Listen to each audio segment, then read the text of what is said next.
FIFA club বিশ্বকাপে Bayern Munich এবং Auckland সিটির মধ্যকার ম্যাচটিকে জায়ান্ট বনাম লিলিপুটের লড়াই বললেও ভুল হবে না। বায়ার্ন মিউনিখ যেখানে বিশ্বে ক্লাব ফুটবলের অন্যতম পরাশক্তি, অন্যদিকে অকল্যান্ডের কেউই নিয়মিত ফুটবলার নন। রোববার বাংলাদেশ সময় রাত 10টার এই ম্যাচকে ঘিরে তাই বাড়তি উত্তেজনা ফুটবল প্রেমীদের মাঝে। ওশেনিয়া অঞ্চল থেকে বিশ্বকাপের মঞ্চে খেলতে আসা নিউজিল্যান্ডের ক্লাবটি যেন এখন আকর্ষণের কেন্দ্রবিন্দু। সেমি প্রফেশনাল ক্লাবটি অবশ্য এই অঞ্চলের সবচেয়ে সফল ফুটবল ক্লাব। এখন পর্যন্ত তারা ওএফসি চ্যাম্পিয়ন্স লিগ জিতেছে 13 বার। এবারের ক্লাব বিশ্বকাপে অকল্যান্ড সিটির গ্রুপে আছে বায়ার্ন মিউনিখ, পর্তুগালের বেনফিকা এবং আর্জেন্টিনার বোকা জুনিয়র্সের মতো দলগুলো।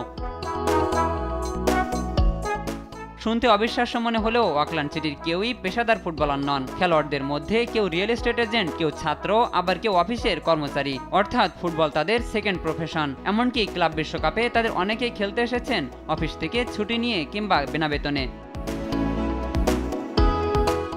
আরও অবাক করা ব্যাপার হলো অকল্যান্ডের ঘরের মাঠ মাউন্ট স্মার্ট স্টেডিয়ামের দর্শক ধারণ ক্ষমতা মাত্র 3,500 আর অপটা র্যাঙ্কিংয়ে তাদের অবস্থান 4,948তম, যেখানে বায়ার্ন মিউনিখ আছে 6-এ। নিউজিল্যান্ডের দলটিকে তাই আন্ডারডগের চূড়ান্ত উদাহরণই বলা যেতে পারে। রোববারের ফলাফল যাই হোক না কেন, এটি কেবল একটি ফুটবল ম্যাচই নয়, এ যেন রূপকথারই এক গল্প বটে। অকল্যান্ডের মোট বাজেট দিয়ে যেখানে বায়ার্নের একজন ফুটবলারকে কেনা যাবে না, সেখানে ফুটবল নিয়ে স্বপ্ন দেখাটা যে বন্ধ করেনি নিউজিল্যান্ডের দলটি। শাহিনুর আলম, স্পোর্টস ডেস্ক, দেশ টিভি।